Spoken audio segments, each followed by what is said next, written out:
नमस्कार दोस्तों, मैं हूं अर्पित और एक बार फिर से आपका स्वागत है। खबर तो आपको अब तक मिली गई होगी कि समाजवादी पार्टी की गोरखपुर से लोकसभा प्रत्याशी काजल निषाद को हार्ट अटैक हुआ है और वो चुनाव से ठीक पहले चुनाव मैदान में होने के बजाय अस्पताल में भर्ती हो गई हैं। खबर है कि पहले काजल निषाद के पैर में फ्रैक्चर हुआ था और टूटे पैर से ही वो प्रचार करने से काफी ज्यादा बीमार हो गई। शुक्रवार को हेडेक की वजह से यानी कि सिर दर्द की वजह से वह बेहोश हो गईं। हालत गंभीर देखकर उन्हें गोरखपुर के प्राइवेट हॉस्पिटल में ले जाया गया, जहां से डॉक्टरों ने उन्हें मेदांता हॉस्पिटल रेफर कर दिया। हालांकि जांच में हार्ट अटैक की बात जो है वो सही नहीं पाई गई है, मतलब कि स्पष्ट है काजल निषाद को हार्ट अटैक नहीं आया था। फिलहाल उनका मेदांता हॉस्पिटल में इलाज चल रहा है, जो कि लखनऊ में है।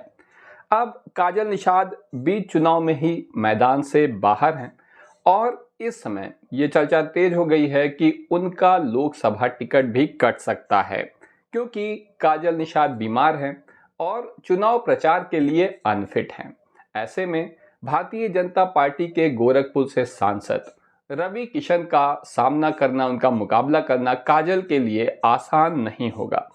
यही वजह है कि ऐसी खबर है कि समाजवादी पार्टी गोरखपुर से दूसरा प्रत्याशी उतार सकती है। इस समय दो नाम चर्चा में हैं, जो कि कहा जा रहा है कि इन्हें जो है यहाँ से समाजवादी पार्टी अपना प्रत्याशी बना सकती है। हालांकि खुले तौर पर कोई कुछ नहीं कर रहा है, सपा के बड़े नेताओं ने कुछ भी कहने से इस बारे में इनकार कर दिया है, लेकिन इन दो नामों की चर्चा तेज है। पहले हैं पूर्व विधायक विजय बहादुर यादव, जो कि मतलब विधायक है, यहाँ के एक मजबूत नेता हैं, और दूसरे हैं अमरेंद्र निषाद, क्योंकि Nishad vote bank Gorakhpur Lok Sabha seat में निर्णायक रहता है। इसीलिए अगर काजल निषाद का टिकट यहाँ पर काटने की जो बात चल रही है, तो यहाँ से अमरेंद्र निषाद को टिकट मिलने की संभावना ज़्यादा है। इसके अलावा जैसा मैंने आपको बताया, विजय बहादुर यादव जो कि पूर्व विधायक है, उन्हें भी यहाँ पर टिकट दिया जा सकता है। देखिए, काजल निषाद जो है एक मजबूत प्रत्याशी है, चौथी बार वो यहाँ पर चुनाव में भाग्य अपना आजमा रही हैं। इसके पहले यहाँ पर जो है वो मेयर चुनाव में पिछली बार धांधली का शिकार बनी थी। भारतीय जनता पार्टी के प्रशासन ने धांधली करके उन्हें मेयर चुनाव में हराया था। उसके पहले वो एक बार विधायक चुनाव में भी हार चुकी हैं। काजल निषाद सोशल मीडिया पर काफ़ी एक्टिव रहती हैं और 2021 में उन्होंने समाजवादी पार्टी ज्वाइन की थी अपने 1000 से अधिक समर्थकों के साथ। अखिलेश यादव ने उनको समाजवादी पार्टी ज्वाइन कराई थी। इस मामले में काजल निषाद के पड़ोसी लल्लन महतो बता रहे हैं कि असल में हुआ क्या है। तो उन्होंने कहा है कि सपा से सबसे पहले काजल निषाद को प्रत्याशी के रूप में चुना गया था। नाम फाइनल होते ही वो टूटे हुए पैर से ही चुनाव प्रचार में लग गई थीं, लेकिन इधर कुछ दिनों से उनका टिकट कट जाने की चर्चा भी शुरू हो गई थी। संभवतः इसे लेकर भी काजल निषाद काफी परेशान चल रही थी और आशंका है कि इसी वजह से उनकी तबीयत बिगड़ गई है। आपने देखा है कि पिछले कुछ दिनों में समाजवादी पार्टी के कई प्रत्याशी बदले गए हैं। पुराने प्रत्याशियों को हटाकर उनकी जगह पर नया प्रत्याशी लाया गया है।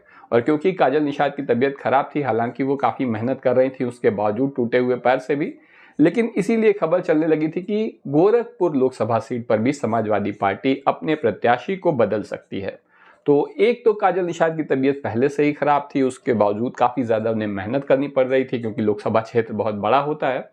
और एक किस्म का दबाव था काजल निषाद के मन पर जरूर कहीं ना कहीं, जैसा कि उनके पड़ोसी लल्लन महतो ने और उनके और भी बहुत से करीबियों ने कहा भी है कि इसी दबाव की वजह से ऐसा माना जा रहा है कि इनकी तबीयत बिगड़ी है।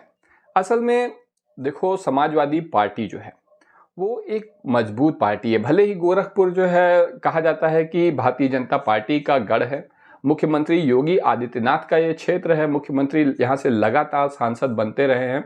जब तक कि 2017 में वो मुख्यमंत्री नहीं बन गए, तब तक वो लगातार यहाँ से सांसद चुनकर आए हैं। जब वो मुख्यमंत्री बने तो ये सीट खाली हुई और यहीं पर समाजवादी पार्टी ने सपा, बसपा, कांग्रेस के महागठबंधन के संयुक्त प्रत्याशी प्रवीण निषाद ने यहां पर भाजपा के प्रत्याशी को चुनाव में बुरी तरह से हरा दिया था। और ये जीत हुई थी पीडीए के फॉर्मूले के तहत। पीडीए का फॉर्मूला यहाँ पर अपनाया गया था। निषाद वोट बैंक जो है यहाँ पर सबसे ज़्यादा इस पर नज़र है सभी की, क्योंकि निषाद ही यहाँ पर निर्णायक भूमिका में रहते हैं। तो अब यहाँ पर हमें करना क्या है कि देखना है कि रवि किशन जी क्या कह रहे हैं, क्योंकि ये भी भाजपा के प्रत्याशी हैं। रवि किशन ने जो है यहाँ पर, जो कि वर्तमान सांसद हैं, उन्होंने कहा है कि मैं महादेव से आपके स्वास्थ्य की जल्द से जल्द कामना करता हूँ, मतलब आपके स्वस्थ होने की जल्द से जल्द कामना करता हूँ। रवि किशन ने ऐसा कहा है। रवि किशन देखिए खुद जो है कोई बहुत अच्छे नेता तो निश्चित रूप से नहीं है। रवि किशन को आप जानते होंगे भोजपुरी फिल्म स्टार के रूप में।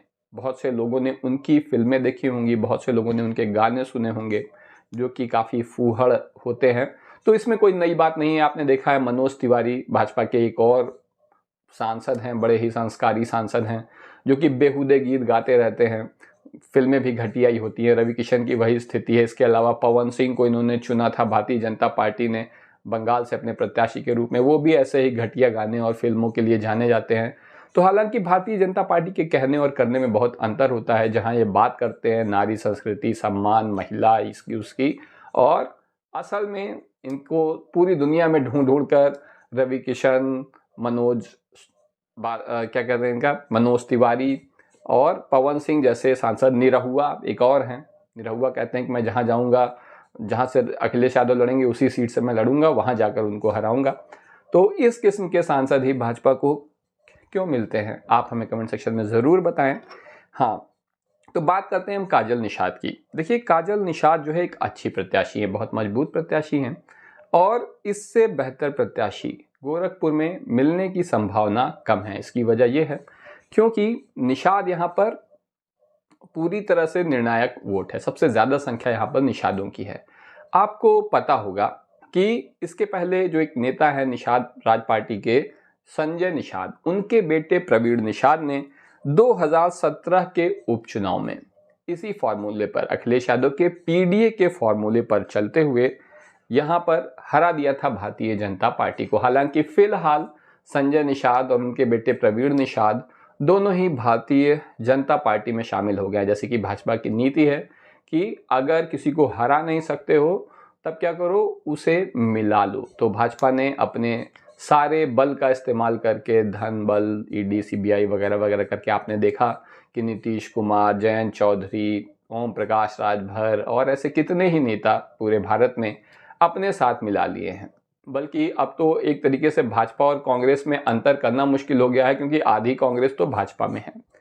तो ऐसे में क्या काजल निषाद का टिकट बना रहना चाहिए या उनकी जगह किसी नए प्रत्याशी को उतारना चाहिए? आप क्या सोचते हैं, हमें कमेंट सेक्शन में ज़रूर बताएं। अभी के लिए बस इतना ही, धन्यवाद।